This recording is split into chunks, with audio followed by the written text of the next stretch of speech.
October 6th, 2025. The skies over Belgorod Oblast, Russia, were calm enough to fool anyone into believing peace had returned.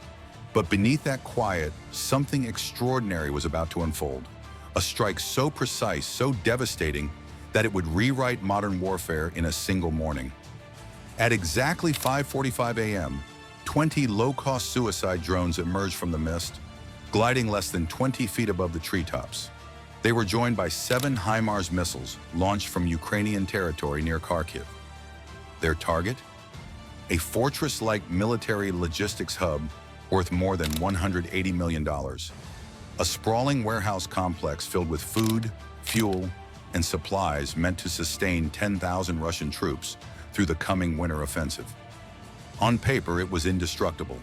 Protected by layers of air defenses, C-400 interceptors, Pantsir S-1 guns, and a brand new Kasuka-4 jamming grid, it represented the core of Russia's military resilience.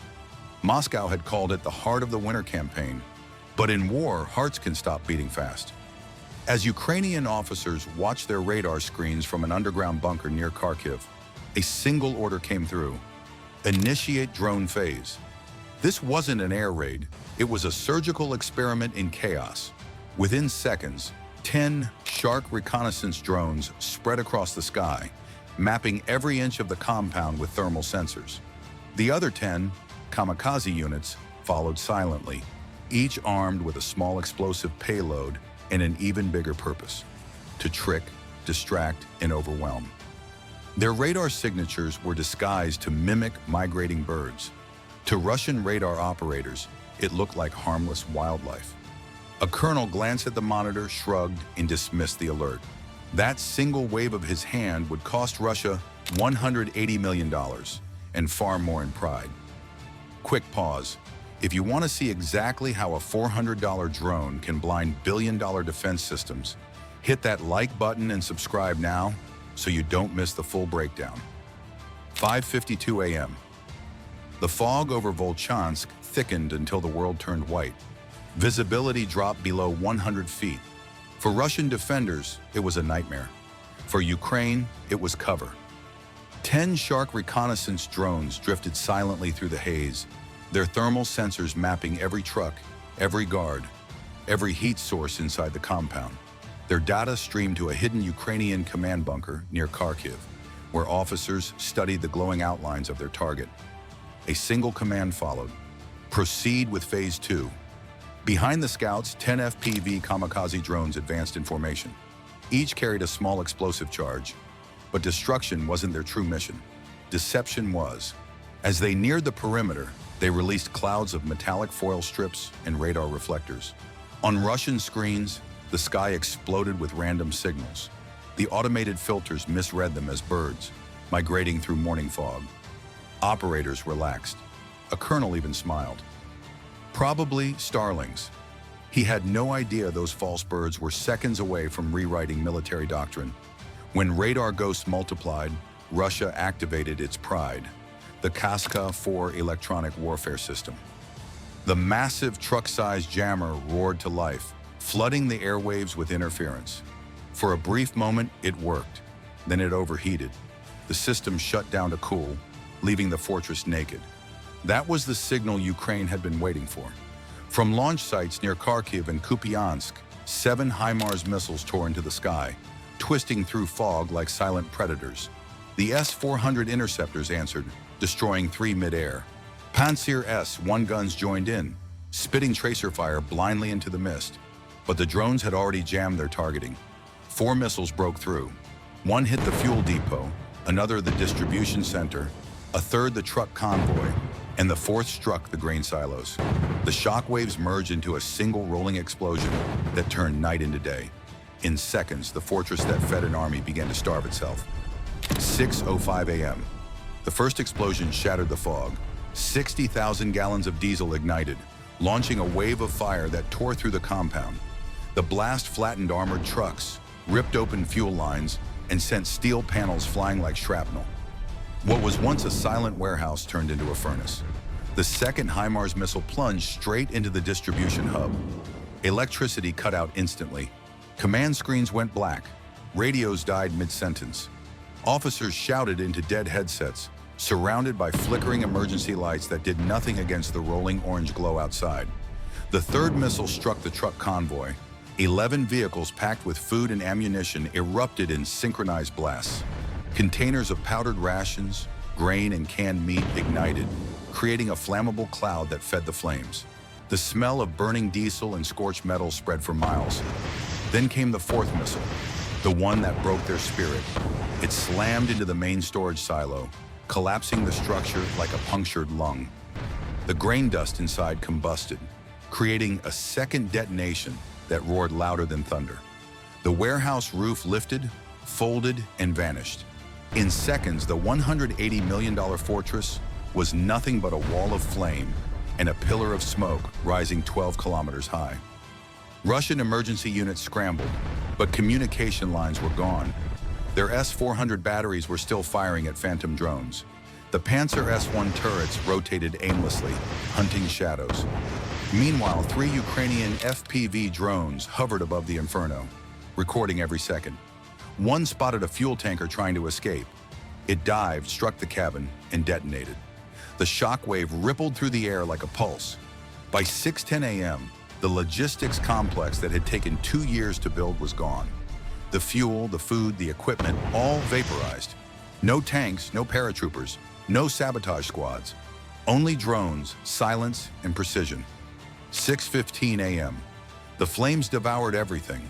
The air shimmered with heat, thick with smoke that clawed at the sky. Inside what remained of the depot, concrete walls collapsed one after another. Metal twisted, storage tanks melted, and the roar of the inferno drowned out every command. Then came the 8th missile, the last and most precise. It struck the central control tower, the nerve center that managed every supply, convoy, and ration schedule across the Belgorod front. The explosion was instant, violent, and final. In less than a second, the data servers vaporized. Hard drives, encrypted radios, backup transmitters, all erased. The real destruction wasn't physical, it was digital. Russia's entire winter resupply matrix, food distribution routes, troop manifests, automated convoy orders, gone in one flash of white light. On Russian military networks, red alerts cascaded through terminals. Connection lost. Data feed terminated. Unknown signal. Officers hundreds of kilometers away realized they were blind. By 6:17 a.m., Ukraine's Shark drone, the last one still airborne, banked eastward. Its infrared lens captured a single shot, the burning outline of the fortress, glowing like a wound in the earth. The pilot watched silently as the image transmitted home. Mission complete. For the next 20 minutes, no counterfire came. No interceptors launched. No jets scrambled. The fog returned, and with it, silence. The world's most advanced air defense network had been undone not by a massive invasion, but by precision, patience, and code. What Russia called impregnable was now a crater radiating heat visible from space. What they called a fortress had become a warning. In that silence, a message spread across Ukraine's command network. Calm, direct, undeniable. Target erased. By sunrise, Volchansk was gone. The flames still burned through the morning haze, black smoke curling high enough to be seen from the Ukrainian border. Satellite images confirmed what Russian media tried to deny: a total loss. The $180 million fortress that was meant to feed 10,000 troops for half a year had been erased in less than 20 minutes. Russia's military analysts rushed to contain the panic. State television called it an accidental fire. But satellite footage and intercepted communications told another story. Western intelligence confirmed 7 confirmed missile impacts, each too precise, too coordinated to be anything but deliberate. Inside the Kremlin, officials demanded answers. How did drones built from plastic and laptop parts slip past the S-400, a system designed to detect stealth aircraft? How did the Kasuka-4, Russia's pride in electronic warfare, fail against $400 hardware? The truth was difficult to accept. The entire defense network had been tricked by mimicry, heat signatures, and false radar ghosts. Billions of dollars of technology, outsmarted by ingenuity and timing. Ukraine hadn't just attacked a warehouse. It had dismantled a myth, the illusion that Russia's air defense was untouchable. Logistically, the damage was catastrophic. Without that depot, Russia's forward units along the Kharkiv and Donbass fronts faced critical shortages. Food rations, fuel lines, and resupply schedules disintegrated overnight. Hundreds of trucks stood idle with no guidance data, and defensive outposts went days without deliveries. Soldiers resorted to emergency reserves, while command centers scrambled to reroute what little was left. But the deeper wound wasn't in supplies, it was in confidence. The soldiers on the ground now looked up at every drone, every shadow, and wondered if the next bird-shaped object in the sky was real. The fortress had burned, but what collapsed with it was the belief that money alone could win this war. In the days after the strike, the crater still smoked on satellite feeds, a black oval where a fortress had stood. Analysts from Kyiv to Brussels studied the footage frame by frame. What they saw was not luck, it was a method. Cheap drones masked as birds, a jammer forced into cooldown, missiles threaded through fog and gaps in doctrine. Commanders across Europe rewrote briefings overnight. Strength would no longer be counted in warheads, tonnage, or range. It would be counted in timing, software, deception, and nerve. Logistics officers ordered depots dispersed, convoys shortened, schedules randomized. The age of single, proud stockpiles was over. For Russia, the pain spread in quiet ways. Fuel runs slowed, field kitchens went cold, outposts rationed calories. The S-400 units that once guarded the front shifted backward to protect warehouses, leaving seams at the line. Every radar operator who once filtered out birds now stared at the sky and hesitated. For Ukraine, the lesson was simpler. Precision wins time. Time builds advantage. A nation that refuses to break can turn a few $1,000s of plastic, carbon, and code into a lever big enough to move a theater of war. The officer in the Kharkiv bunker understood this. He did not gloat. He marked the mission complete and prepared the next one. Beyond the battlefield, a second story took shape. Citizens watched smoke spiral on their phones and drew conclusions faster than governments. Pride is brittle. Morale travels. Investors, allies, and adversaries all updated their equations. Cost curves matter. So does imagination. Volchansk will be remembered for what burned, but also for what it revealed. Fortresses fail when they are built on assumptions. In this war, thinking faster beats spending more, and silence can be the loudest weapon. Watch the fog, the flicker, the sudden gaps on a radar screen.